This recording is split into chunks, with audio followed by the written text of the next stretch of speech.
अॼु इन वक़्तु असीं मौजूदु आहियूं कराची मलीर जे भिटाइयाबाद वारे इलाइक़े में, जिते सुबुह हिकिड़ो वाक़ियो पेश आयो आहे जंहिंमें 3 औरतूं जेकी आहिनि उहे क़तलु थी वियूं आहिनि।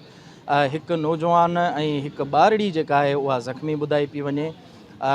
वाक़िए वारे हंधि जॾहिं असीं पहुता आहियूं, हिते पुलिस जो इहो चवणु आहे त वाक़िए में जेको जवाबदार आहे उहो बज़ाहिर उहो अजय ई लॻे थो, जेको पाण बि ज़ख़्मी आहे ऐं अस्पताल में दाख़िल आहे। मौक़े वारी जाइ ते असां सां गॾु हिते उन फैमिलीअ जो जेको हिकिड़ो माइट आहे उहो बि हिते मौजूदु आहे। उन सां ॻाल्हि ॿोल कयूं था त हिन वाक़िए जा जेकी कारण आहिनि उहे छा आहिनि ऐं छा घरू जेकी अणबिड़त आहे अहिड़ो को वाक़ियो उन में आहे या को ॿियो सबबु थी सघे थो।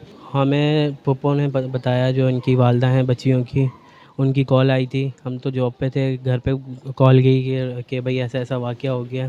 हमें ये नहीं पता था कि यहाँ पर हुआ क्या। उन्होंने कहा बस जल्दी से आ जाओ, और यहाँ पर ये हुआ। यहाँ आए तो पता चला है कि ये वाक़या हुआ है। अभी तक हमें और के बारे में कोई इन्फॉर्म नहीं है।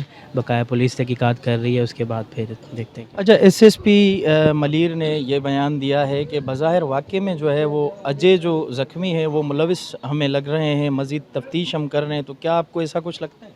कुछ कह नहीं सकते सर, क्योंकि रहते तो साथ थे वो लोग। कोई कभी ऐसा कोई झगड़ा या कोई ऐसा कुछ नहीं। मामू थे वो उनके बच्चियों के, और अपनी बहन के साथ रह रहे थे, बहुत अच्छे। बकाया कुछ कह नहीं सकते, आगे अल्लाह को पता है कि क्या हुआ। नौजवान जी ॻाल्हि ॿुधी त उहो जेको अजय आहे, जंहिंखे पुलिस जे तरफ़ां जेको आहे सो शकी जवाबदार जे तौर ते ज़ाहिर कयो पियो वञे। हिन जो इहो चवणु आहे त पहिरियां का बि अणबिड़त वग़ैरह असांजे साम्हूं अहिड़ी ज़ाहिर न थी आहे।